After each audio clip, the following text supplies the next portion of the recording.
السلام عليك يا نور الله الذي يهتدي به ويفرج به عن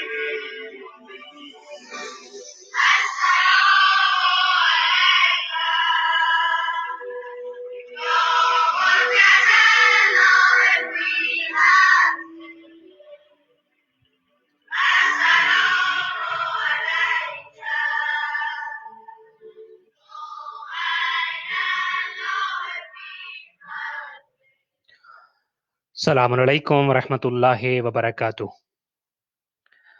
حضرت ختیجۃ الکبریٰ سلام اللہ علیہا کے حوالے سے ایک پوسٹر لے کر آپ کی خدمت میں حاضر ہوں۔ دیکھیے، ہماری زندگی میں سب سے بڑی حقیقت وہ ہوتی ہے کہ جس کا صرف ہمیں ہی ادراک نہیں ہوتا، یا جس کو صرف ہمارے اپنے اور ہمارے چاہنے والے اقرار نہیں کرتے، بلکہ ہماری زندگی کی سب سے بڑی حقیقت اور ریالٹی وہ چیز ہے جس کا اپنے بھی، پرائے بھی، اپنے بھی اور غیر بھی، دوست بھی اور دشمن بھی سبھی اقرار کرتے ہوں۔ حضرت ختیجۃ الکبریٰ سلام اللہ علیہا کے حوالے سے جب ان کی زندگی پہ ہم نظر دوڑاتے ہیں اور اس پہ بات کرنے کی کوشش کرتے ہیں، تو ایک چیز جو ہمیں بہت زیادہ پرومیننٹ نظر آتی ہے، ویسے تو ان کی پوری زندگی ہی اس طرح سے ہے کہ ان کا کوئی گوشہ ایسا نہیں کہ جس کے بارے میں کہا جائے کہ یہ کم روشن ہے، مگر ایک چیز جو ہمیں زمانہ جاہلیت میں نظر آتی ہے۔ زمانہ جاہلیت یعنی وہ زمانہ جس کو جہالت کی طرف نسبت ہے، یعنی جس میں ظلم ہے، جس میں بربریت ہے، جس میں ناانصافی ہے، جس میں ایک دوسرے کی حقوق کا ڈاکہ ہے، جس میں ایک دوسرے کو ان کے مقام سے گرانے کی کوشش ہے، جس میں ہر طرح کا ظلم نظر آتا ہے، بربریت نظر آتی ہے، جہالت نظر آتی ہے۔ مگر اس زمانے میں بھی حضرت ام المومنین ختیجۃ الکبریٰ سلام اللہ علیہا کے حوالے سے مجھے ایک دو بڑی خاص باتیں نظر آتی ہیں۔ ایک بات یہ کہ جاہل عرب بھی ختیجۃ الکبریٰ سلام اللہ علیہا کو طاہرہ کے نام سے یاد کرتا تھا۔ آپ کا لقب طاہرہ تھا، یعنی جیسے میں نے پہلے آپ کے سامنے عرض کیا کہ وہ زمانہ کہ جس زمانے میں ہر طرف لوگوں کی کردار کشی ہوتی ہے، ہر طرف ناانصافی ہوتی ہے، مگر وہ زمانہ بھی جس بی بی کی طہارت اور پاکیزگی کی گواہی دے رہا تھا، وہ ام المومنین ختیجۃ الکبریٰ سلام اللہ علیہا ہے۔ اور پھر ہم نے یہ دیکھا کہ اس زمانے میں جیسے میں نے آپ سے کہا کہ آپ کو ہیلپنگ ہینڈز اور آپ کے ساتھ تعاون کرنے والے اور آپ کا مدد کرنے والے اور غریبوں اور محتاجوں کے ساتھ آ کے مل جانے والے اور ان کے حقوق کے لیے کھڑے ہو جانے والے لوگ نہیں نظر آتے تھے، مگر ایک بی بی تھی جو اس زمانے میں بھی ام الیتامہ کہلاتی تھی، جن کا لقب ام الصعاليق تھا۔ ام الیتامہ یعنی the mother of the orphans، یا جن کا لقب ام الصعاليق یعنی کہ دا مدر آف ڈپرائیوڈ، یعنی وہ خاتون کہ جو یعنی میں یوں کہوں کہ کہیں بھی آپ سے کوئی ظلم ہوتا ہے، کوئی ناانصافی ہوتی ہے اور خدا نخواستہ کسی کے ماں باپ کے اوپر ان کو موت کے گھاٹ اتار دیا گیا، کسی کو بے آسرا چھوڑ دیا گیا، کوئی بھوکا ہے، کوئی پریشان ہے، کوئی کسی بھی وجہ سے تنگ حال ہے، تو ایک گھر ایسا تھا کہ جس گھر کے بارے میں عرب کے لوگ یہ کہتے تھے کہ ام الصعاليق، یعنی اگر آپ ڈپرائیوڈ ہیں، یعنی اگر آپ دھتکارے ہوئے ہیں، اگر آپ بے آسرا ہیں، اگر آپ پریشان حال ہیں، اگر آپ اپنے حقوق سے محروم کر دیے گئے ہیں، اگر آپ کے اوپر دنیا میں کوئی مصیبت کا پہاڑ ٹوٹ پڑا ہے، آپ کسی غم میں مبتلا ہو گئے ہیں، تو ایک گھر ایسا ہے، ایک دروازہ ایسا ہے جہاں آپ کو ٹارس بھی بندائی جائے گی، جہاں آپ کے حقوق کے لیے کوئی آپ کے ساتھ اٹھ کھڑا ہوگا، جہاں جا کر آپ کو ایک نئی زندگی کی شروعات ملیں گی۔ ام الصعاليق کا مطلب یہ ہے۔ سو آپ ام الائمہ تو ہیں ہی ہیں، آپ ام الزہرا بھی ہیں، مگر جو آپ کو اپنے پرائے اور دوست اور دشمن سبھی مانتے تھے، وہ یہ تھا کہ آپ ام الصعاليق بھی تھیں اور ام الیتامہ بھی تھیں۔ اگرچہ اس زمانے کی ہسٹری بڑی دھندلی ہے اور کچھ اس میں بہت زیادہ کلیئر نہیں ملتا، مگر آپ اس زمانے کی تاریخ کو اگر اٹھا کے دیکھ لیں تو کچھ ایسے واقعات ضرور آپ کو ملیں گے، کچھ ایسے اشارے آپ کو ضرور ملیں گے کہ جس میں وہ مائیں جن کو ڈر یہ ہوتا تھا کہ اگر میں نے بیٹی کو جنم دیا، یا وہ مائیں جن کو پتہ چل جاتا تھا کہ میرے ہاں تو بیٹی پیدا ہوئی ہے اور اس بیٹی کی زندگی کو بچانے کا اگر کوئی ایک امید کا مرکز نظر آتا تھا تو وہ خدیجۃ الکبریٰ سلام اللہ علیہا کا گھر ہوتا تھا۔ سو یہ وہ حقیقت ہے۔ آپ کا کردار کیا تھا؟ آپ کو طاہرہ کا لقب ملا، یہ کردار ہے۔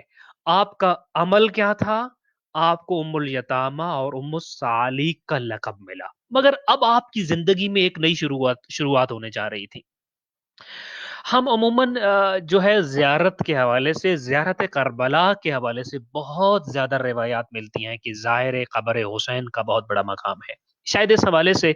کسی اور معصوم کی قبر کی زیارت یا کسی معصوم کی زندگی میں ان کی زیارت کے حوالے سے اس قدر روایات موجود نہیں ہیں۔ لیکن اگر آپ ایک چیز پہ دھیان کریں اور غور و فکر کریں کہ جتنی بھی روایات آ، زیارت قبر حسین یا زیارت کربلا کے حوالے سے ملتی ہیں، ان میں ایک لفظ آتا ہے عارفن بحق ہی، جو معرفت حسین ابن علی کے ساتھ کربلا میں حاضر ہو تو اس کو یہ فوائد ملیں گے۔ بعین ہی یہی چیز آپ کو حضرت خدیجۃ الکبریٰ سلام اللہ علیہا کی زندگی میں ملیں گی کہ عارفن بحق محمد الرسول اللہ، اگر کوئی بی بی اس پیمانے پہ پورا اترتی ہے اس زمانے میں، یا کوئی ہستی اگر اس پیمانے پہ پورا اترتی ہے کہ جو عارف رسول اللہ صلی اللہ علیہ وآلہ وسلم، حقیقتاً معرفت رسول خدا صلی اللہ علیہ وآلہ وسلم، میرا دل چاہتا ہے میں ان واقعات کو آپ کے سامنے رکھوں جن سے ہمیں اندازہ ہو کہ میں مثال عرض کرتا ہوں کہ آپ مکہ میں دیکھیں کہ نبی کریم صلی اللہ علیہ وآلہ وسلم پر وحی کا نزول ہوتا ہے اور پھر لوگ ایک ایک کر کے کچھ معجزے دیکھ کر ایمان لے آئے، کچھ قرآن کریم کی چاشنی دیکھ کر ایمان لے آئے، کچھ فتوحات کے جھنڈے مسلمان گاڑتے گئے اور ان کے اثر و رسوخ بڑھتا گیا تو کچھ لوگ مسلمان ہوتے گئے، یعنی ہر بندے کے مسلمان ہونے کا ایک ریزن تھا۔ مگر میں عرض کرتا ہوں کہ جب ابھی وحی نازل نہیں ہوئی تھی، ابھی نبی کریم صلی اللہ علیہ وآلہ وسلم کو معجزات کے ظاہری کا حامل نہیں بنایا گیا تھا، تو اس زمانے میں حضرت خدیجۃ الکبریٰ سلام اللہ علیہا نے جب نبی کریم صلی اللہ علیہ وآلہ وسلم کو اپنے قافلہ تجارت میں شامل کیا اور آپ کی واپسی ہو گئی، تو روایات میں یہ ملتا ہے کہ آپ نے یہ طے کر لیا تھا کہ آپ نبی کریم صلی اللہ علیہ وآلہ وسلم کو اپنے رشتے کا پیغام بھیجیں گی۔ تو آپ نے نبی کریم صلی اللہ علیہ وآلہ وسلم سے ازدواج کے لیے خود کوششیں کی۔ ایک کوشش آپ نے محمد مصطفیٰ صلی اللہ علیہ وآلہ وسلم سے ملاقات کی بھی کی، اور شادی سے پہلے آپ کی ایک ملاقات ہوئی نبی کریم صلی اللہ علیہ وآلہ وسلم سے۔ اس ملاقات میں آپ نے واسطہ بنایا حضرت صفیہ کو، اور پھر اپنے چچا زاد بھائی جناب ورقہ ابن نوفل کو، اور اب ان کی اپنی بہن جو حالہ تھیں وہ بھی، ان کے علاوہ جناب عمار یاسر جو کہ نبی کریم صلی اللہ علیہ وآلہ وسلم کے کلوزسٹ فرینڈ ہوتے تھے، اور نبی کریم صلی اللہ علیہ وآلہ وسلم کے دوست بھی اور چچا بھی اور رضائی بھائی بھی ایک لحاظ سے جناب حمزہ، لہذا ان تمام افراد نے، یعنی کہ حضرت حمزہ، حضرت عمار یاسر، حضرت صفیہ، جناب ورقہ ابن نوفل اور حضرت خدیجۃ الکبریٰ سلام اللہ علیہ کی بہن جناب حالہ نے ایک کوشش کی کہ نبی کریم صلی اللہ علیہ وآلہ وسلم سے ایک ملاقات حضرت خدیجۃ الکبریٰ سلام اللہ علیہ کی کروائی جائے، چونکہ آپ کوئی بات کرنا چاہتی تھی۔ اچھا، یہ جب چیز ملاقات آپ کی ہو گئی تو جناب صفیہ بھی ہمراہ تھیں، تو نبی کریم صلی اللہ علیہ وآلہ وسلم سے جب آپ کی ملاقات ہوئی تو جناب صفیہ یہ روایت کرتی ہیں کہ جو آپ پیغام پہنچانا چاہتی تھیں اور جو بات کرنا چاہتی تھی نبی کریم صلی اللہ علیہ وآلہ وسلم سے، وہ یہ تھی کہ آپ نے عبداللہ کے یتیم محمد مصطفیٰ صلی اللہ علیہ وآلہ وسلم سے یہ کہا کہ میں نے اپنے خاندان میں آپ کے لیے آپ کی ہمسفر خاتون کا انتخاب کیا ہے، میں چاہتی ہوں کہ میرے خاندان کی ایک خاتون ہے وہ آپ کی ہم سفر بنے۔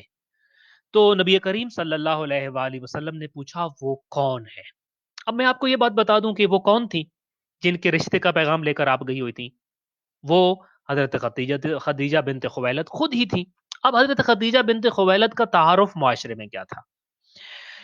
میں نے آپ سے کہا کہ حضرت خدیجہ کو معاشرے کے یتیم لوگ ام الیتامہ کہتے تھے، لوگ معاشرے کے بیکاس، مجبور اور جن کا کوئی آسرا نہیں، اور جو دھتکارے ہوئے لوگ ہیں وہ ام الصالح کہتے تھے، اور آپ کے بہت سارے القاب، آپ طاہرہ بھی تھیں، آپ کا تعارف کچھ بھی پیش کیا جا سکتا تھا ان ناموں میں سے۔ مگر آپ نے یہاں سے اپنے ایک نئے تعارف کا آغاز کیا۔ آ، ایک بہت بڑا لقب جو اس وقت مشہور تھا، سیدۃ القریش بھی آپ کو کہا جاتا تھا، لیکن ایک لقب وہ تھا جو اس وقت پورے عرب دنیا پہ حاوی تھا۔ آپ کو ملیکۃ العرب کہا جاتا تھا، یعنی وہ خاتون جو اگر چاہیں تو اپنے مال و اسباب کے ذریعے پورے عرب کی مالک بن سکتی ہیں، یا جن کا تجارت کا جو سلسلہ ہے پورے عرب پہ پھیلا ہوا ہے، اور یوں پھیلا ہوا ہے کہ اگر وہ اپنے مال تجارت کو روک لیں اور تو پورا عرب اس طرح سے متاثر ہوگا کہ وہ گویا کہ ان کی مالکہ ہے۔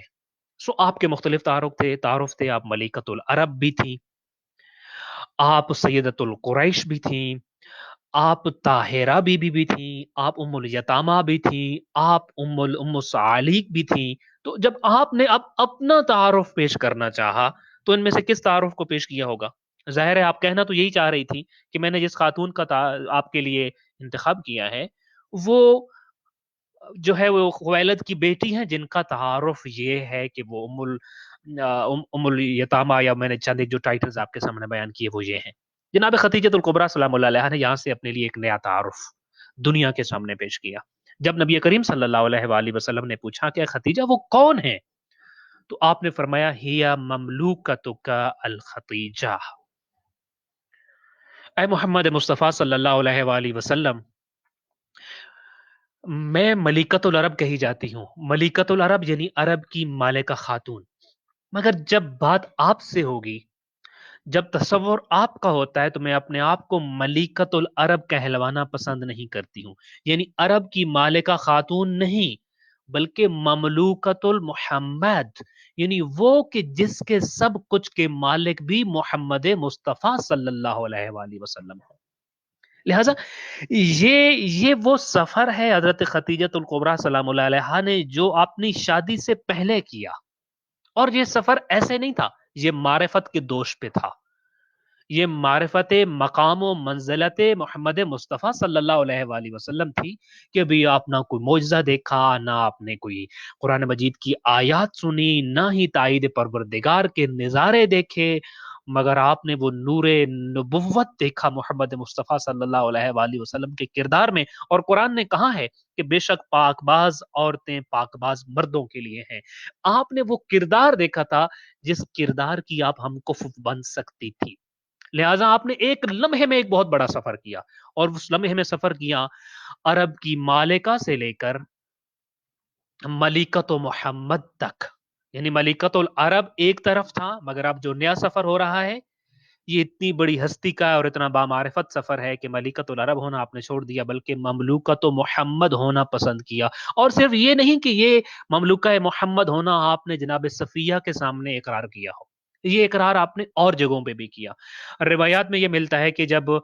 حضرت خدیجۃ الکبریٰ سلام اللہ علیہا تک حق مہر کی رقم پہنچائی گئی، بلکہ میں ایک اور بات بھی کیوں نہ آپ کے سامنے عرض کروں۔ میں نے جیسے آپ کے سامنے عرض کیا کہ ہر وہ مقام جہاں حضرت محمد مصطفیٰ صلی اللہ علیہ وآلہ وسلم کو ضرورت تھی، آپ نے ایسے فداکاری دکھائی اور ایسا ساتھ دکھایا کہ لوگ حیران رہ گئے۔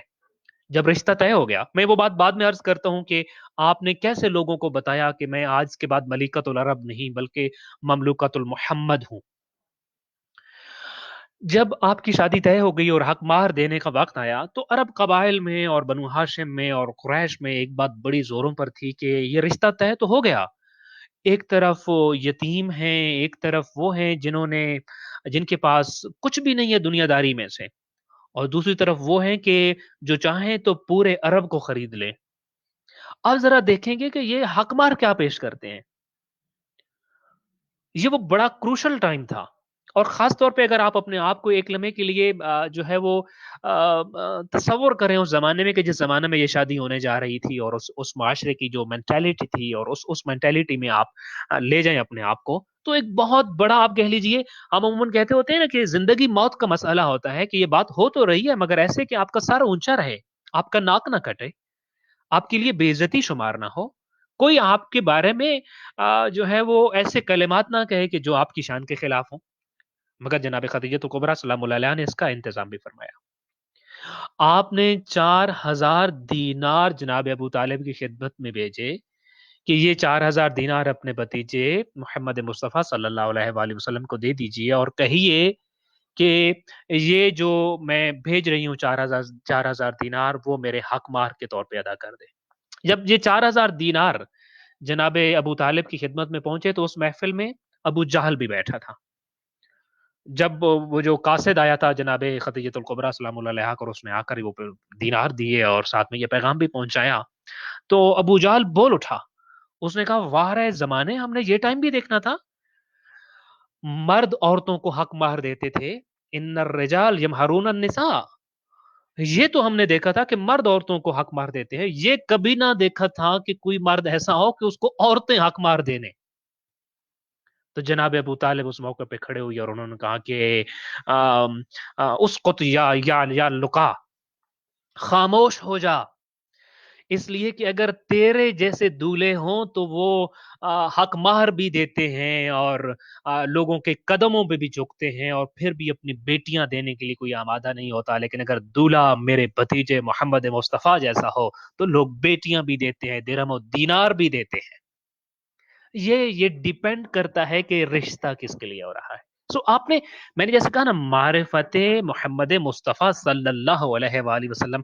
پہلی نگاہ سے جب آپ نے اپنے قافلے میں نبی کریم صلی اللہ علیہ وآلہ وسلم کو لیا تو آپ پہچان گئی تھی کہ یہ کوئی عام شخص نہیں ہے، لہٰذا آپ نے ملکۃ العرب سے جو سفر مملوکۃ محمد صلی اللہ علیہ وآلہ وسلم تک کیا، اب ضروری تھا کہ لوگوں کو بھی آگاہ کریں، لہٰذا جب حق مہر کی وہی رقم جناب خدیجۃ الکبریٰ سلام اللہ علیہا تک پہنچائی گئی تو آپ نے پھر ورقہ ابن نوفل کو ایک حکم دیا۔ آپ نے کہا کہ آپ جائیے اور آب زمزم کے، یعنی چاہے زمزم جو زمزم کا کنواں ہے اور مقام ابراہیم کے درمیان کھڑے ہو کر مکہ والوں کے سامنے ایک اعلان کرو۔ اور لوگوں نے دیکھا کہ ورقہ ابن نوفل وہاں پہ آئے اور پھر آپ نے وہاں پہ مکہ کے لوگوں کو اکٹھا کیا اور ان سے مخاطب ہو کر ایک اعلان کیا کہ اے عرب کے لوگوں، حضرت خدیجہ الکبریٰ سلام اللہ علیہا کی طرف سے ایک اعلان سنو کہ حضرت خدیجہ سلام اللہ علیہا مہر کی رقم سمیت اپنے تمام مال و دولت، اپنی غلام اور اپنی کنیزوں کو اور اپنے سب کچھ کو پیغمبر اکرم صلی اللہ علیہ وآلہ وسلم کی خدمت میں پیش کر رہی ہیں اور آج سے اپنے سب کچھ کا مالک ان کو بنا رہی ہیں، اور اس سلسلے میں آپ سب لوگوں کو اس بات کے اوپر گواہ بنا رہی ہیں۔ سو گویا آپ نے عرب کے لوگوں کو بتایا کہ یہ مال قیمتی ہوگا، یہ سٹیٹس قیمتی ہوگا، یہ ساری چیزیں قیمتی ہوں گی، لیکن جب بات محمد مصطفیٰ صلی اللہ علیہ وآلہ وسلم کی آئے تو ان چیزوں کی کوئی قیمت نہیں۔ میں اپنے ان تمام مال و اموال اور اپنی ان تمام غلاموں، کنیزوں اور اپنے تمام مال تجارت اور دنیا کی ہر چیز سمیت محمد مصطفیٰ صلی اللہ علیہ وآلہ وسلم کی ملکہ ہوں، ان کی مملوکہ ہوں، ان کی خدمت میں اپنے آپ کو پیش کرتی ہوں۔ لہٰذا یہ وہ معرفت تھی جو آپ نے نبی کریم صلی اللہ علیہ وآلہ وسلم کی حاصل کی تھی کہ پھر آپ نے ہر موقع پہ نبی کریم صلی اللہ علیہ وآلہ وسلم کو کچھ مانگنے کی حد تک نہیں جانے دیا کہ کچھ وہ مانگتے۔ میں نے جیسے ابھی عرض کیا کہ مثلا حق مہر کا ایک موقع آیا تو آپ نے وہ کام کیا کہ جو نبی کریم صلی اللہ علیہ وآلہ وسلم کی شہرت کو مزید عرب کے دنیا دار طبقے میں بھی مقبول کر دے۔ پھر اسی طریقے سے جب وہ حق مہر پیش کر دیا گیا تو پھر آپ نے قدم بقدم مکہ کے لوگوں کو جھنجھوڑنا شروع کیا کہ اے مکہ کے لوگوں، جس کا انتخاب میں نے اپنے ہم سفر کے طور پہ کیا ہے وہ کوئی عام شخص نہیں ہو سکتا، آؤ تم بھی ان کی معرفت حاصل کرنے کی کوشش کرو کہ آخر کیا ہے اس شخصیت کے اندر کہ جس پہ خویلد کی بیٹی نثار ہو رہی ہے اور اپنا سب کچھ قربان کر رہی ہے۔ یہ سارا کچھ دیا، عوض میں کیا لیا؟ یقیناً ان چیزوں کا عوض آپ نے کبھی مانگا نہیں، مگر ایک موقع ایسا آتا ہے کہ ہم نبی کریم صلی اللہ علیہ وآلہ وسلم، ایک موقع ایسا ہے کہ جب آپ نے مانگا اور نبی کریم صلی اللہ علیہ وآلہ وسلم نے عطا کیا، اور ایک موقع وہ آتا ہے جب بنا مانگے نبی کریم صلی اللہ علیہ وآلہ وسلم نے عطا کیا۔ جب آپ کو مانگنا پڑا وہ وقت تھا کہ جب آپ حضرت خدیجۃ الکبریٰ سلام اللہ علیہا کو بستر مرگ پہ دیکھتے ہیں، بستر بیماری پہ دیکھتے ہیں کہ آپ کی رحلت کا وقت قریب آ گیا اور آپ نے اپنی تمام وصیتیں نبی کریم صلی اللہ علیہ وآلہ وسلم کو کی، مگر ایک وصیت اپنی بیٹی فاطمہ الزہرا سلام اللہ علیہا کو کرنے کا فیصلہ کیا۔ آپ نے اپنی ننھی سی بیٹی کو وصیت کی کہ میری بیٹی میں اس دنیا سے جا رہی ہوں.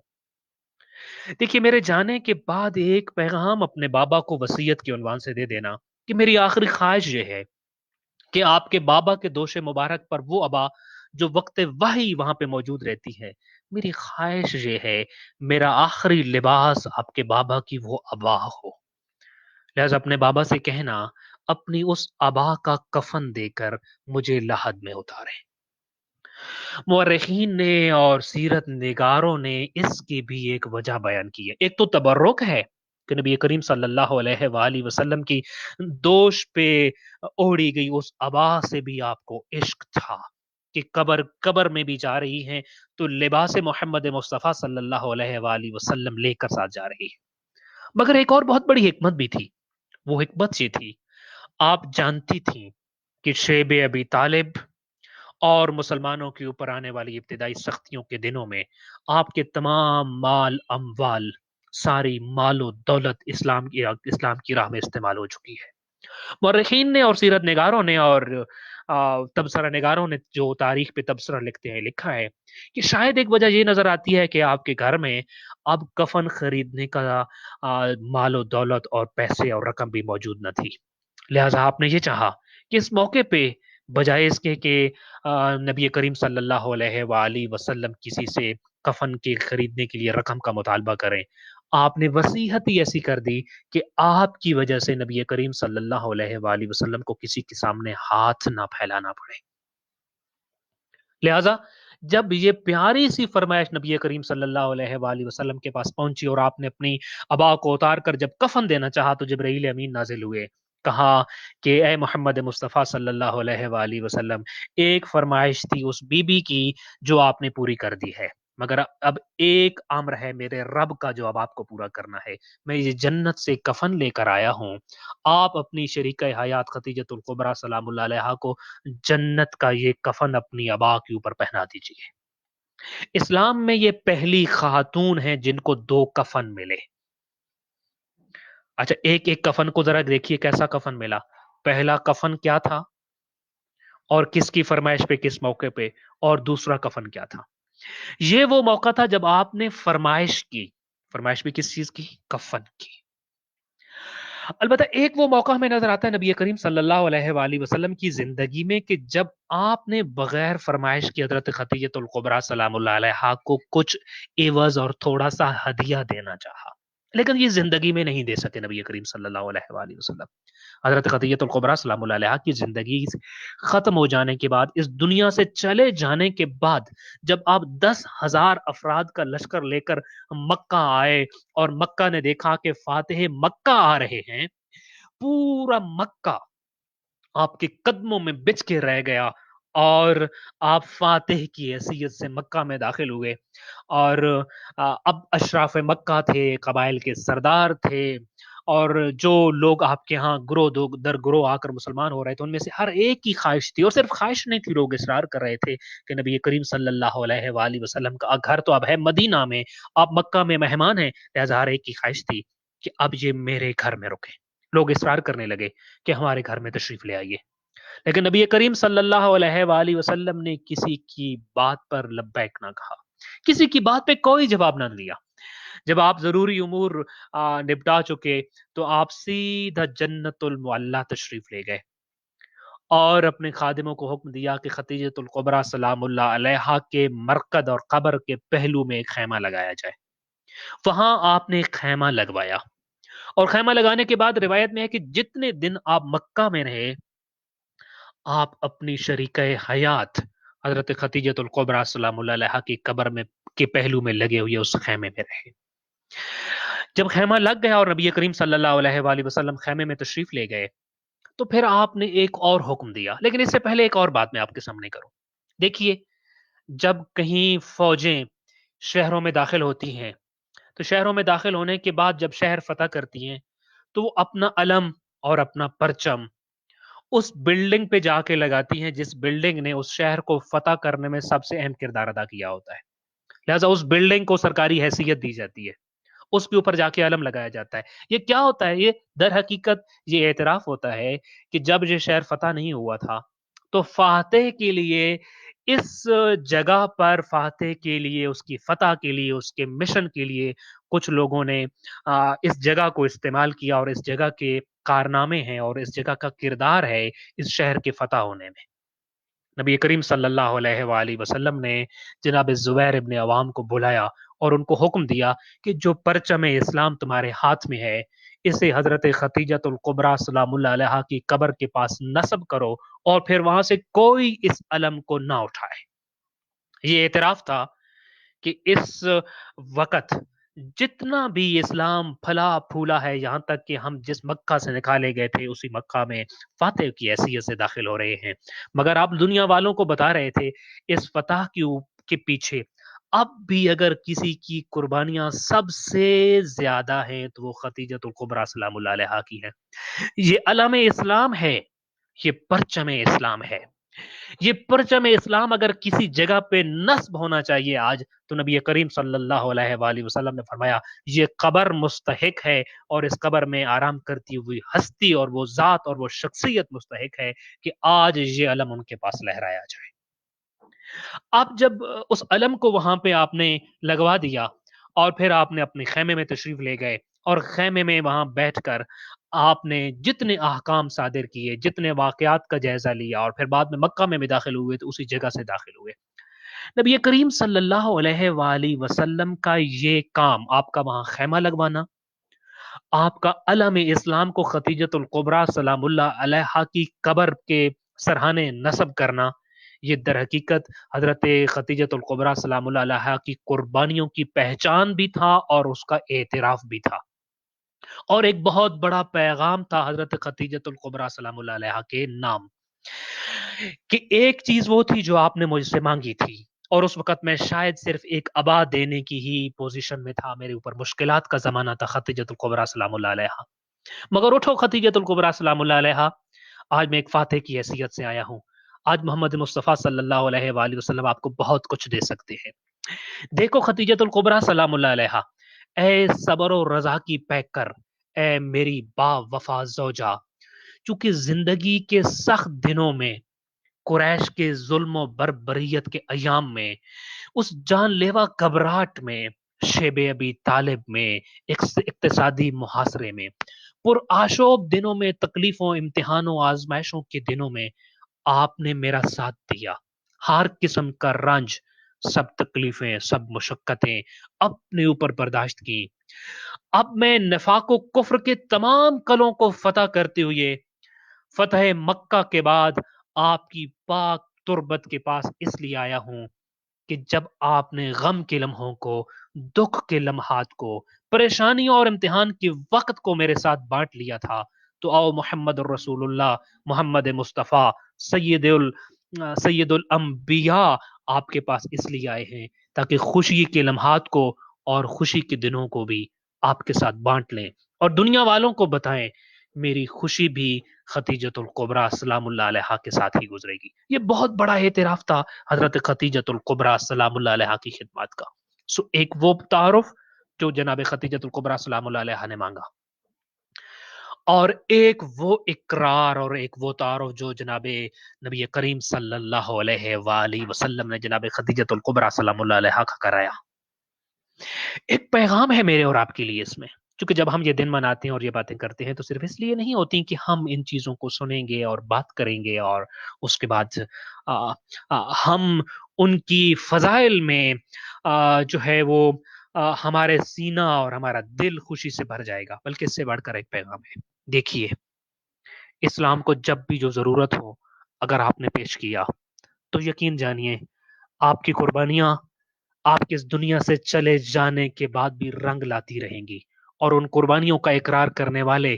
رہتی دنیا تک موجود رہیں گے۔ سو آؤ، جب پہچان لو اپنے زمانے کے حجت خدا کو، تو پھر اپنا سب کچھ زمانے کے حجت خدا کے قدموں پہ نچھاور کر دو۔ تم کچھ بھی ہو سکتے ہو، مگر اس کے سامنے اس کے مملوک بن جاؤ، اس کے غلام بن جاؤ، اس کی کنیز بن جاؤ، اپنا سارا کچھ ان کی خدمت میں دے کر ان کی ملکیت میں دے دو اپنا مال و اموال، اپنی اولاد، اپنا نفس، اپنی ذات، اپنا وجود، اپنی سانسیں، اپنی سوچ، اپنا فکر، سارا کچھ ان کی ملکیت میں دے دو، تو یقین جانو تم دنیا میں بھی کامیاب رہو گے اور آخرت میں بھی کامیاب رہو گے۔ آج کے دن ہمارے لیے پیغام ہے جناب خدیجۃ الکبریٰ سلام اللہ علیہا کے لیے کی طرف سے کہ دیکھو تمہارے زمانے میں بھی حجت خدا ہیں، دیکھنا تمہارے زمانے میں بھی ان کے لیے محاصرے ہیں، ان کے لیے مشکلات ہیں، ان کے مشن کے سامنے رکاوٹیں ہیں۔ تمہیں ان کے مشن میں اپنا سب کچھ قربان کرنے کے لیے اپنے آپ کو پیش کرنا ہوگا، اور پھر اگر تم نے کر دیا تو یقین جانو جب علم اسلام امام مہدی علیہ الصلوۃ والسلام اٹھائیں گے تو تمہیں تو تمہاری قبروں سے دوبارہ اٹھنے کا موقع ملے گا کہ اٹھو رجت کا زمانہ آیا ہے۔ وہ علم اسلام اپنے ہاتھوں سے تھام لو اور کفر و نفاق کے سارے کلوں پہ جا کے اپنے ہاتھ سے کاٹ دو، مگر شرط ہے غیبت کے زمانے میں بھی جیسے حضرت خدیجۃ الکبریٰ سلام اللہ علیہا نے وحی کے زمانے سے پہلے اپنے وقت کی حجت کو پہچانا اور ان کی مدد کی، ہم غیبت کے زمانے میں بھی حجت وقت کو پہچان لیں اور ان کی مدد کریں۔ خالق کائنات ہم امام زمان علیہ الصلوۃ والسلام کی حقیقی معرفت عطا فرمائے، اپنے امام وقت اور حجت وقت کے ساتھ رابطے میں رہنے کی توفیق عطا فرمائے اور اپنا سب کچھ ان کی ملکیت میں دینے کی توفیق عطا فرمائے۔ السلام علیکم ورحمۃ اللہ وبرکاتہ۔